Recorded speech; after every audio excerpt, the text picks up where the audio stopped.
actually, yes, Sam, I was watching your interview with Justin Waller today, and Nice. you asked him a really good question, and you mentioned a few of those phrases and words in the last few minutes. So this is perfect. Um, it was a very good question.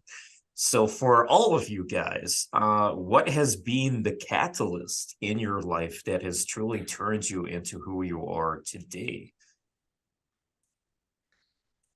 If it's for me, it's for the other guys because I know it was a breakup. It's always usually a breakup. I feel It, any this sort of one's traumatic for thing. everyone, but get started with a Sam since this is It'd inspired be by it'd your be interview. it'd be a breakup. It's like that girl that you love, the very first cut, the first cut cuts deepest. That one where you just like emotionally tied everything to her, and it's severed, and you're like, oh my god. I think that's a pretty crazy one. Any for the I for the other guys, go on. Yeah, maybe because this is old bastards versus young whippersnappers. So I guess because you're still in your 20s, it's a matter of us older ones saying, "Well, you haven't got to your worst one yet." So I think You I'm could, pretty much yeah. living the worst one I'm gonna have, or one of them for sure.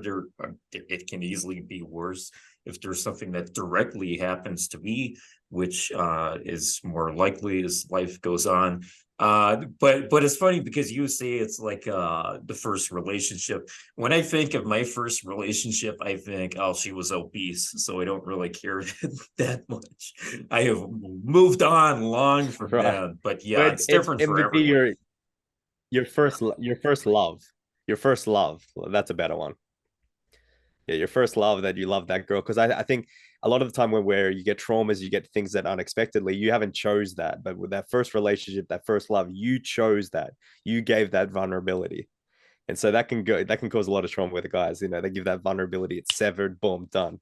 So usually it's the catalyst when some guys can look at it and be like, you know what, this is helping me. Every breakup I get with a client is just like, look, this will be the best thing that ever happens to your entire life. Like this is your redemption arc. This is the villain arc that they talk about on TikTok. They have the fucking like edits too and shit. And the guy's like crying as I'm telling this. I'm like, no, bro, like in a year, they come back in a year and they're crazy. I just had a client. I literally gone back. He won his national bodybuilding competition yesterday. I talked to him a year ago. He won like all three titles. And he's like, yep, there's a breakup. And I usually say like it is a big catalyst, but I'd love to hear the other guys' perspectives on this.